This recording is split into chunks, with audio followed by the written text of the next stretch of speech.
Hi, Bill Henshaw here again, your walking constitution from the San Francisco Peninsula. And I should have expected just a long time ago, just a recent article this week in the New York Times about this U.S. Supreme Court reviewing Brown versus Board of Education. And boy, does that case, in that case, has been described in the article as the Mona Lisa of the Supreme Court. Sure, it is. Like everything else, it looks great on the surface for what they were attempting to do. But when you understand how they are doing it, that's the problem. And this may be the master stroke of divide and conquer. Looks great, and it's anything but. Because to get there, what they had to do was invoke the due process clause of the non existent 14th War Amendment, Inc., and subject all of what should be sovereign independent states to federal regional martial law rule. Whether that'll get formally mentioned in this upcoming case, I don't know. I'll be following it closely, and I hope to read between the lines and see what the justices say, the conservatives who understand what I just said. And they could, by the way, make a decision just like they did in Dobbs v. Health and quote unquote overrule Roe v. Wade, which never existed, the abortion case. I mean, people don't get that, but it never did. That was known on the contemporaneously on the court as Harry's Abortion, written by hip pocket Harry Blackman, a really good guy and a pretty good justice, and who was lead counselor for the Mayo Clinic for a number of years, but who was far wide of the mark on this. And it's not even clear that he assigned it to the 14th Amendment, but if he did, these justices certainly should have known then, and I think the conservatives know now. The 14th Amendment does not exist, and it has never existed. You can learn all about that by getting my modestly priced constitutional defense document package. Send me an email, youwinnincourt@gmail.com. Never existed, contemporaneously ruled unconstitutional by the U.S. Supreme Court. And if I would have read Andrew Johnson's patriotic veto of the Reconstruction Act of 1867 back in high school, right outside of Washington, D.C., in my case, my life would have been different over 50 years ago. And that here's another case, by the way, of black is white, because Andrew Johnson not only was our last president, the 17th, but arguably our greatest president for what he attempted to do. And there's a story about that you can get from my other videos. I'll be repeating it on upcoming videos. He did everything he could to prevent all this Reconstruction BS that's changed the course of American history.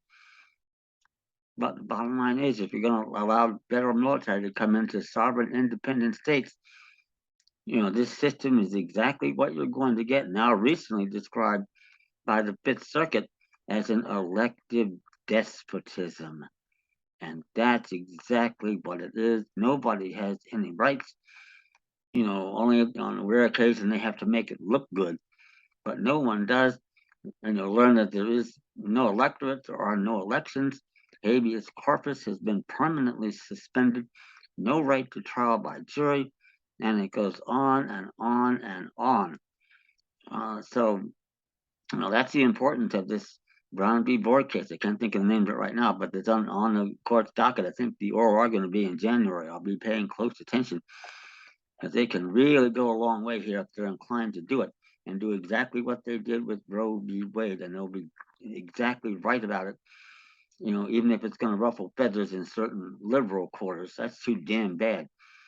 They've had it their way for way too long. And with this martial law rule, that's why you walk into their court, they presume you're incompetent. You see a yellow fringe flag there in the courtroom. That's a military standard. And Brown v. Board of Education is a big reason for it, and all this BS coming out of that 14th War Amendment. And that's what we have to get rid of. Get back to the government we should have, a federated Republican form of government of defined and limited powers. Not saying it was a perfect government, only the best one ever invented. And we can go from there and make changes consistent with the Constitution, not in contravention of it. Long overdue. And this helps all of you out there, no matter what it is, whether it's the DMV, whether it's an eviction, CPS, the Child Procurement Syndicate, family court, you name it.